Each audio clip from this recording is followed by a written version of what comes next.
useless gospel. And I have no intention of pursuing a gospel that is self-enriching. For a very long time, having known that I am gifted prophetically, having known that I am covered by angelic host, having known that there's a power of God that moves with me, I refuse with all that I am to utilize the power of God wrongfully. And I had to look around me, and in looking all around me, I had to determine what is it that I need to do for humanity with God's power and this anointing that is bestowed upon me. There were many questions that I had to ask myself before I could embark on the ministry.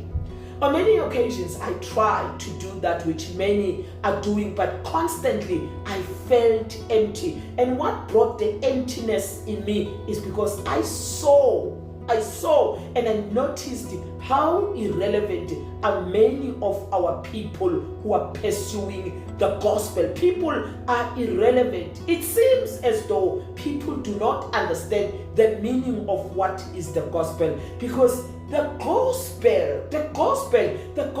is not a mechanism to self-enrich a person. A gospel is a way that which must sort life for us. Now, we must find life for us and our children. And I looked and I found that old people, adults, are going forward in life, but they are leaving children behind. Our children are remaining behind, yet we are going forward in a gospel that which we have sought from God. This gospel that is supposed to give life for us and our children, but we are going forward. Our children are remaining behind. I had to look very carefully. I had to look at the relevance of this gospel. What is the relevance of this gospel that is so much defended, of this gospel that is so much preached, when we have so many of our children who are in the streets that which are dying every day?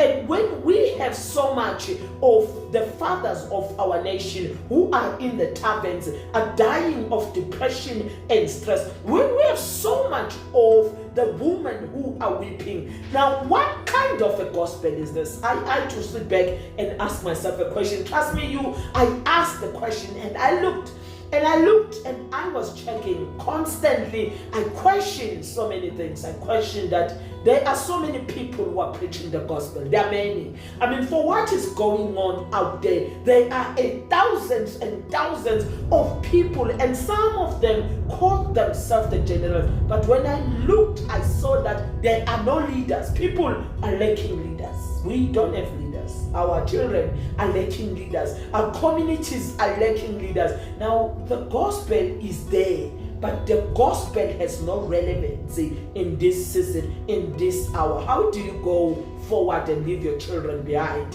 What kind of a future are you building that has no children? That is my question. What kind of a future am I building that has no children? Because children are the future. Without the children, there's no future. Now, if my children are consumed by substances, are dying of drugs, are dying of alcohol, who am I building a future for? Now, it compels me that I said, God, I refuse to do a useless gospel. I refuse. And I will tell you right now, I refuse to do a useless gospel. I refuse to do entertainment gospel. I refuse to do that whilst I'm staring at my children die. But this is what I want. I want the rights of the children to be abolished, that my children may find a way where they are governed by their children, that my children may go back and be the children of their parents. I want kids to come back and be children. I want children to honor their parents. I want mothers and fathers to start again and be the parents of the children. I want a gospel that will give life. I don't want a gospel that would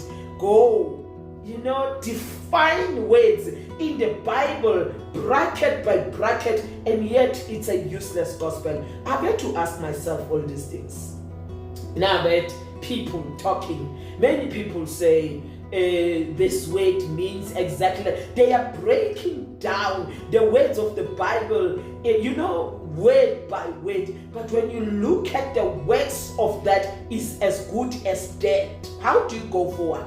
How do you enrich yourself and you have no children and we go forward? So this gospel is dead. This gospel is not a gospel that gives life to us and our children. This gospel is a gospel of self-enrichment. This gospel is the gospel of individual. That's why I'm here. I'm here to bring the gospel of life, the gospel that brings back the children to their parents. I am here. As I go around, you can expect this. My message is one, and my message says, love one another. Love your children enough to fight for your children. Love your children enough to rebuke your children. Love your children enough to say the laws that are governing our children. The children's rights must die, because children are the future. If we don't have children, we don't have a tomorrow. I've been watching lately many mothers whom are literally crying, even to a girl child. Mothers now are hopeless with a girl child. Mothers cannot rebuke a girl child.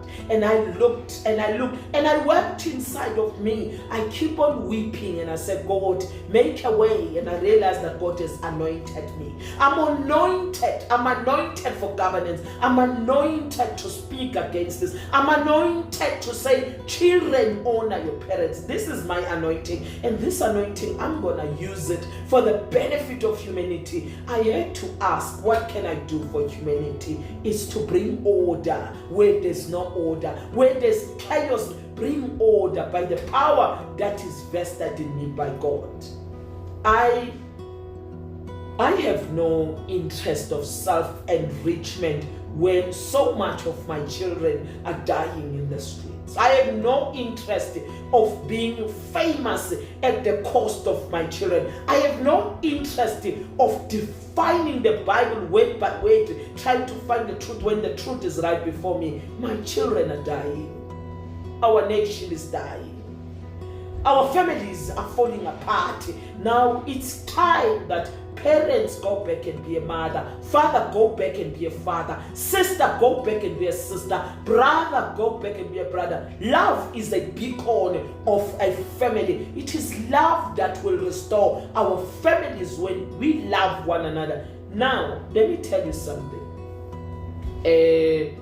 As we go to do a tour worldwide, our objective is not to just go and glorify God with the songs, but we want to restore these laws that are giving life onto our children. And one of the things that we want to pass on to the parents is, parents, children are the future. Children are the future. A nation that has no children is a dead nation. No matter what laws are put in place, if the laws are no longer sorting life for our children, we have to rise up as the parents. We have to fight this, and we have to make sure that we preserve our family. Our generation is preserved for the generation, and the generation is to come. Now it's time for us mothers to come together. Now to meet again and discuss things that are affecting our communities and our families, that together we may sort a solution and be able to live with our children. It's time for the fathers to come back together,